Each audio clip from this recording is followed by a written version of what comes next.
Hello everyone, welcome to the new series on my channel, Level 3 Completionist. In this series, I will be a Level 3 skiller attempting to do everything that you would consider as completionist content. This includes things like filling up the collection log, filling up the toy box and the costume rooms in the POH, getting all kinds of unique drops and items from minigames and certain mobs in the game, obtaining things like skilling pets, bossing pets, clue scroll rewards, skill capes, and eventually maxing my level 3 skiller.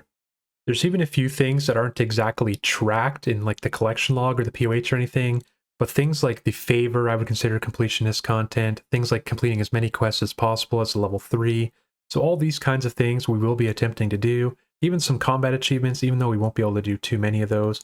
So I'm very excited for this series. We're going to keep the intro pretty short and sweet and just cut it there. The first thing we need to do is the observatory quest, because there is actually a chance that I will not be able to complete this quest, as it has like a 4 out of 12 chance to give combat XP or something like that. So if we do get the reward for combat XP, we will actually be restarting the account. So I'm going to go ahead and do that first thing to know whether or not I'll actually be able to play this account or have to restart. Now, full disclaimer here right from the start, I do not want the illusion that this is a from scratch type level 3 completionist series, as it is not. I have traded over about 10 million coins, and it's just some like questing supplies, as I just want to get the early game done, and I really want to get into grinding some drops and grinding some items that will take several hours to get. So I don't want to be gated behind the amount of GP that we have. Obviously, I'm not going to trade over like a billion gold. One, because I don't have it. Two, because it'll be just way too quick for the series. But I just want to have like a general amount of starting cash, just so we can get the early game kind of out of the way and run smoothly. We will be doing plenty of things to make money in the future, as a lot of them we actually need to do for collection log slots and certain drops, as well as like chances at pets and stuff like this. But for now, this is just the best way to start the account. Luckily for me, it looks like we will be able to complete the quest, as we are Gemini. Kind of funny since I'm also Gemini in real life, so this worked out kind of perfectly. This is a good start on crafting XP. One of the quests we also need for Kudos, which is very important towards Fossil Island, especially as a level 3. And now we can move on without having to restart the account. So my goal for this first episode is going to be to complete a lot of quests. Now, I'm not going to complete every quest that is available to a level 3 just yet. I just want to complete the quests that give either like a big XP reward, stuff like Knight's Sword, stuff like Rune Mysteries that will unlock a skill, or stuff that gives Kudos to get me to Fossil Island, as I want to unlock birdhouse runs as soon as possible. So we need to get probably like 10 to 15 quests done. We're just going to bang those out real quick, and I'll just kind of throw up the completions on screen. Flag City complete for some mining XP, as well as being able to teleport to Artie, which is quite important since I don't really have ways of getting around the game. And yeah, level 15 mining. Aziel Cult completed for an early start on thieving XP, as well as some museum kudos. So this is a Fossil Island quest, up to 11 thieving. Druidic Ritual complete to unlock Herblore, level 3. Monk's Friend for a good start on woodcutting XP, up to level 13. Rune Mysteries to unlock everyone's favorite skill. X marks the spot complete. Client of Korend complete. These quests give no XP, but they do give some lamps. So we're going to go ahead and use this on Piscarilius. We can now gain favor in all these houses, of course. And regarding the lamps, I want to talk about Slayer for just a minute, because I'm sure there will be questions about it. Slayer on a level 3 is nearly impossible to get to max level. It requires 5,000 plus hours, maybe even more than that. And the training methods are extremely slow, extremely tedious, and to be honest, just a waste of time.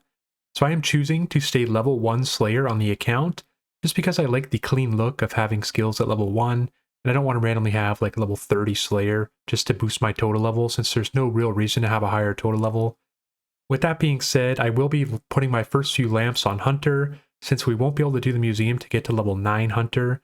We will want to put lamps on here until we get to level 5, that way we can start just doing birdhouses right at level 5. Now, not doing Slayer will limit me from a few pieces of content, but overall I think it's not too big of a deal, as I'm never going to be able to get 99 Slayer, so that's just kind of how I've decided to do it. With that being said, let's go ahead and throw these onto Hunter and see what level we can get up to here. I just want to be able to go straight to the birdhouses, level 7, and we'll throw this one on Hunter as well, up to level 10. There we go. Merlin's Crystal complete. This quest gives museum kudos, and we just use recoils to kill the monster in this quest. Shield of Arav complete. This quest was actually pretty easy to find someone in the clan chat. So if you guys ever need this quest, just go to grouping, scroll down to Shield of Arav here, and you find tons of people helping you out. So if you're ever wondering how to do the Varrock Museum, but to not get the XP, you basically just go do all the plaques or whatever, collect all your kudos, and then just don't talk to Orlando at the end. And you get to just walk away with your kudos and no XP. Doric's quest complete for 18 mining. Cook's assistant complete. Quick pit stop for 10 agility, as this is a requirement for the dig site, as well as we just need to get agility up in general. Knight sword complete to get a good head start on smithing, level 29. Next quest we need to do is the dig site, which does have a 10 herblore requirement, so we're just quickly doing some attack potions to get up to level 10. It also has a 25 thieving requirement, so I think we're just going to go steal some cakes for 14 levels or so. Should probably take about 20 minutes, I'm thinking. And herblore, let's go steal.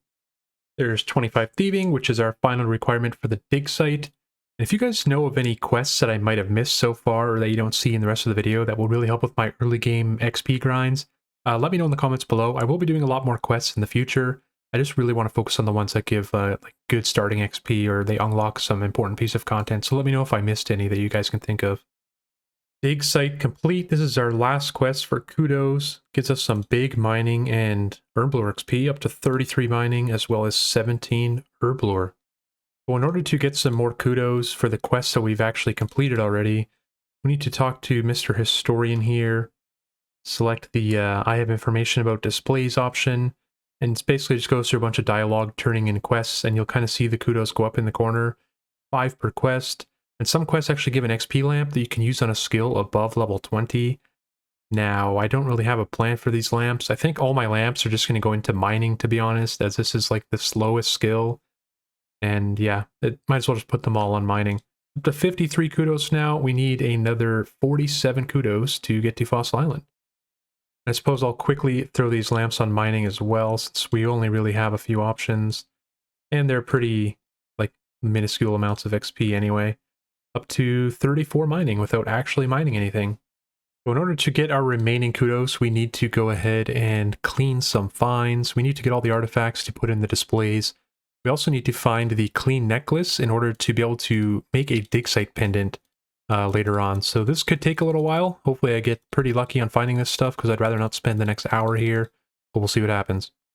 We actually got pretty lucky and we found the clean necklace already. Go ahead and show it to this guy and we can now make dig site pendants. We actually just need one more relic. We need like the old coin or something, and then we'll have 103 kudos, which will be perfect for Fossil Island. You also have a chance to get XP lamps from putting them in the little box here. Just like all the other lamps, we're just going to put them all on mining. I think this one's only 500 XP or something like that. This is basically the method for a level 3 to get 99 Slayer, for those curious. 500 XP lamps at a time, you get like 3 or 4 per hour or something like that. That is why I'm deciding to stay level 1 Slayer.